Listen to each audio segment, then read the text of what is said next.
کیا آپ جانتے ہیں کہ انسان کے ذہن کا رخ اللہ تعالیٰ کی طرف کیسے ہو جاتا ہے؟ کیسے کوئی خدائی انداز میں سوچنے لگتا ہے؟ کیسے کسی کے جذبات کا رخ اللہ تعالیٰ کی طرف رہتا ہے؟ کیسے کوئی اپنی تدبیروں سے زیادہ اللہ تعالیٰ کی مدد پر بھروسہ کرنے لگتا ہے؟ کیسے کوئی غصے اور انتقام کی بجائے ہمیشہ صبر اور معافی کا طریقہ اختیار کرتا ہے؟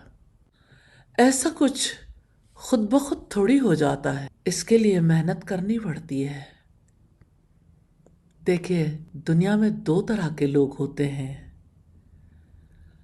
اور اصل میں دو طرح کے لوگوں کا تعلق دو مختلف سمت کے ہستیوں سے ہوتا ہے۔ جیسے ایک تو وہ لوگ ہیں جن کا اعتماد رب کی ذات پر ہوتا ہے، جو اس کی باتوں کو سچ جانتے ہیں اور جو کچھ رب کہتا ہے اس کے مطابق اپنی زندگی گزارتے ہیں۔ اور دوسرے وہ لوگ ہیں جن کا اعتماد اللہ تعالیٰ کے ماں سوا کسی اور پر ہو، وہ اللہ تعالیٰ کے علاوہ کچھ اور باتوں کی بنیاد پر اپنی زندگی کا راستہ متعین کرتے ہیں۔ تو دو طرح کے لوگوں کا طرز عمل واضح ہے۔ کچھ لوگ اللہ تعالیٰ کو اپنا دوست، اپنا ولی، اپنا محبوب بناتے ہیں، اور اگر کوئی اللہ تعالیٰ کو ولی نہیں بناتا، اس سے محبت نہیں کرتا، تو اس کا ولی شیطان بن جاتا ہے، اور جس کا ولی شیطان بن جائے اس کا ذہن تخریب کاری کی طرف چلتا ہے۔ جانتے ہیں ان کا بھروسہ کس چیز پر ہوتا ہے؟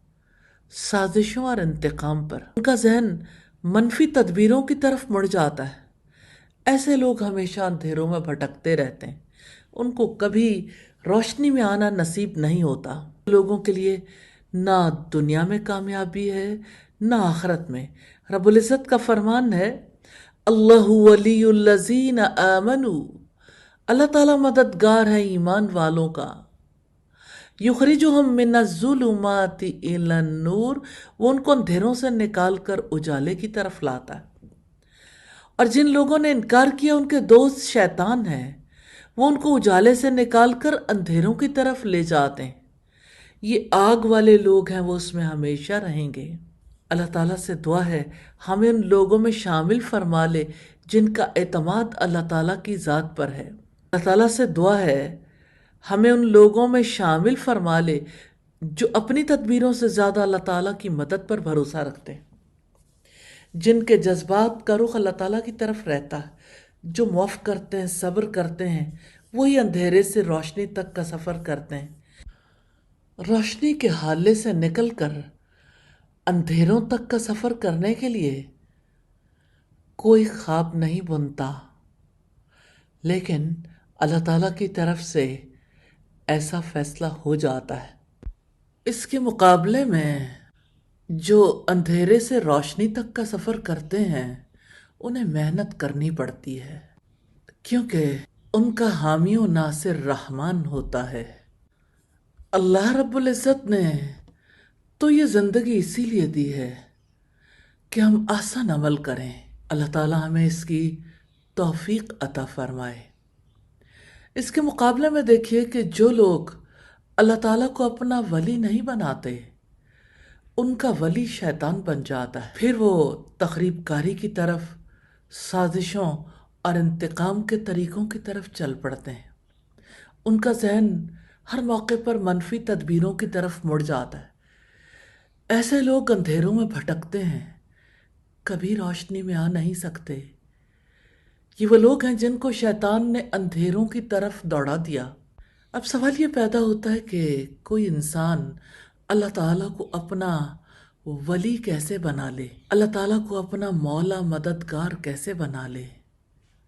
اللہ تعالیٰ پر اعتماد کریں، اللہ تعالیٰ کی باتوں کو سچ جانیں۔ اگر آپ اللہ تعالیٰ پر اعتماد نہیں کریں گے اور اس کے مقابلے میں دوسروں کی باتوں کو سچ جانیں گے تو ظاہر ہے کہ آپ کا ذہن منتشر ہو جائے گا۔ جب آپ اللہ تعالیٰ کو اپنا ولی بنائیں گے، آپ یوں سوچنے لگیں گے کہ اللہ تعالیٰ کے پاس ساری قوت ہے، وہ جو چاہے کر سکتا ہے، اس کے فیصلے کے بعد کسی کو فیصلہ کرنے کی کوئی توفیق نہیں ملتی۔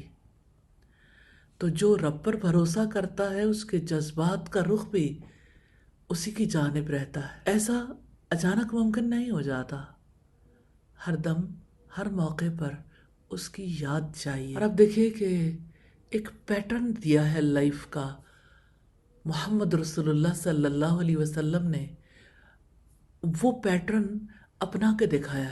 سو کر اٹھیں تو رب کی یاد ہے، پھر اب دیکھیے دعا کرتے ہوئے، واش روم جاتے ہوئے دعا ہے، پھر جب وضو کرتے ہیں پھر دعا ہے، پھر جب باہر نکلتے ہیں پھر دعا ہے، پھر جب نماز پڑھتے ہیں پھر نماز کے بعد کی دعائیں ہیں، پھر جب تلاوت قرآن کرتے ہیں، پھر جب صبح کے اذکار کرتے ہیں، پھر جب اپنے کام کاج میں مصروف ہو جاتے ہیں تب بھی سوچ کا رخ اسی کی جانب رہتا ہے۔ پھر ظہر کی نماز، پھر ظہر کے بعد کے کام، پھر عصر کی نماز، یہ وقفے ہیں، انٹرول ہیں، پھر شام کا وقت آ جاتا ہے اور شام کے اذکار ہے، پھر اسی طرح سے مغرب کی نماز ہے، پھر مغرب اور عشاء کے درمیانی وقفے میں کام کاج ہے، میل ملاقات ہے، اور اسی طرح سے اس دوران بھی اللہ تعالیٰ کو یاد رکھنا ہے، پھر عشاء کی نماز ہے اور نمازوں کے بعد کے اذکار، اور پھر سونے کے اذکار، اور دن بھر کی تمام ایکٹیویٹی میں سوچوں کا رخ اللہ تعالیٰ کی طرف رہے، اس سے ان ٹچ رہے۔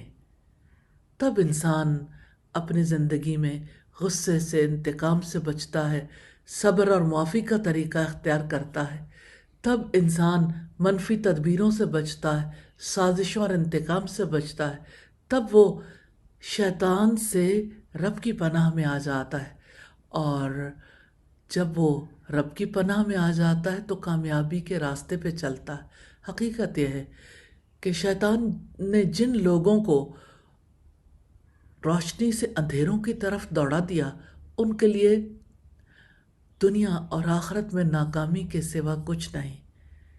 اسٹے ان ٹچ ود اللہ سبحانہ و تعالی۔ اللہ تعالیٰ توفیق عطا فرمائے، آمین ثم آمین۔